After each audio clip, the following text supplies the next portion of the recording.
Santos nga Ebanghelyo, parenang adlaw, Agosto 25, tuig 2026. Martes, han ikakaruhaan kag usa nga semana, han katuigan.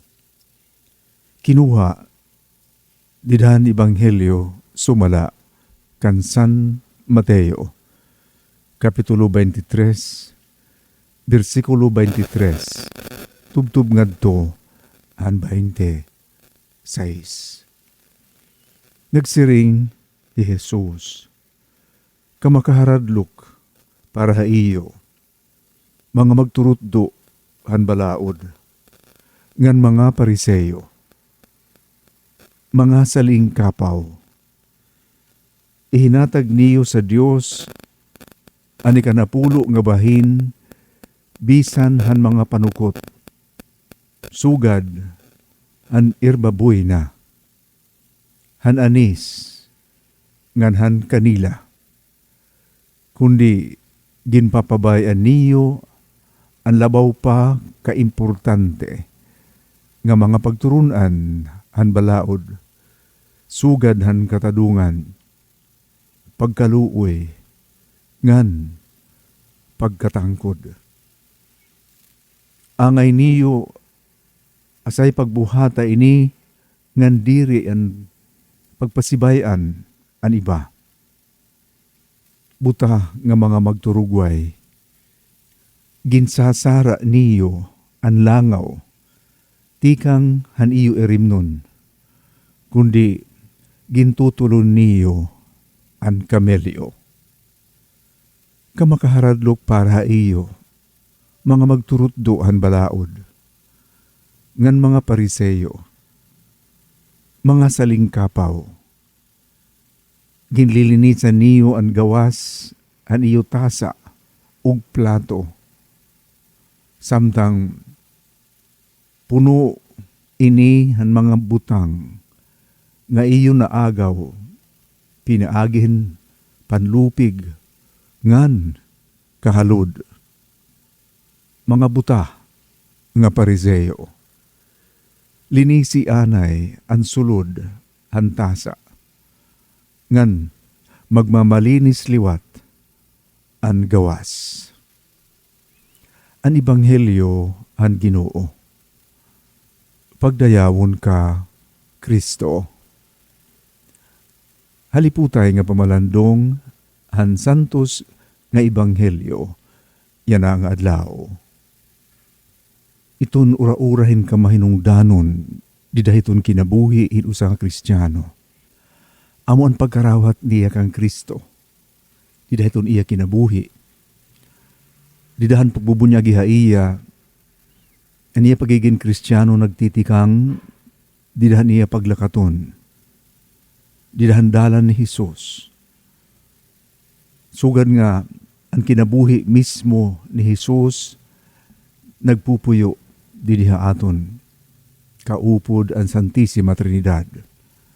Ug asya ini anabunga, nagiging mabinungahon nga kinabuhi. Dida nagawas ang mag-upay nga mga butang, haluyuhan aton mga kaluyahan, mga matag-adlaw nga mga problema, mga kasungkuan o mga panginahanglan.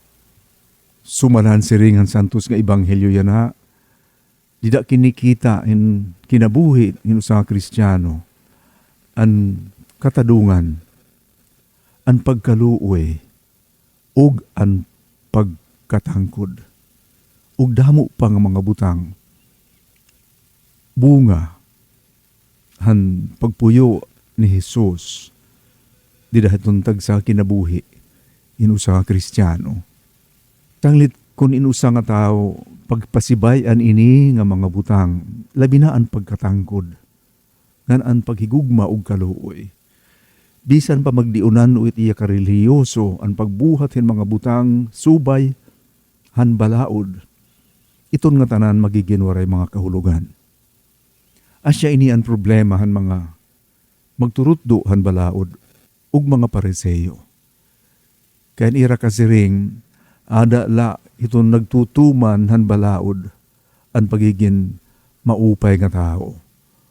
Ug katapus-tapusan ang pagiging talwas. Pero diri ini tinuod. Nga ni anira nang hadtuan amo ang pagin Pariseyo, pagin mga hipokrito, tungod kay waray makakasunodhan balaod. Hi Kristo la, ug adton iya gintagan, hingahom, pinaaghin an iya paggabanhao. Ang tuyo lahan balaod, aman pag kilalahan kalugaringon, nga atubangan hiya, uha atubangan hini, diri hiya, makakatuman ug makakasunod. Asya ni ananabuhan batanoon nga lalaki nga kinadtukan Jesus, nagpapakian ako noon ano niya ang pakasangpot han kinabuhi nga dayon. Ginsumatan ni Jesus nga kung seryoso gud hiya, ibaligya niya nga tanan nga mga hiagi nga nipanhatag ang mga kablas. Kinita niya an iya tinuod nga kahimtangan, hinpagkarelihiyoso. Kay siyahan pala nga sugo, waray na hiya pakatuman. Damo niya mga Diyos-Diyos, aniya mga hiagi, aniya mangahaw mga kalugaringon nga mga hingyap, aniya mga seguridad ng kinabuhi, diri ngayon ang Diyos. Diri sugaran gisisirangan mga salmo, "The Lord is my shepherd and there is nothing I shall want." Pero gidadamu ngayon aniya mga Diyos-Diyos, ilabi na ang salapi, ug ang mga material nga mga butang ug hugay.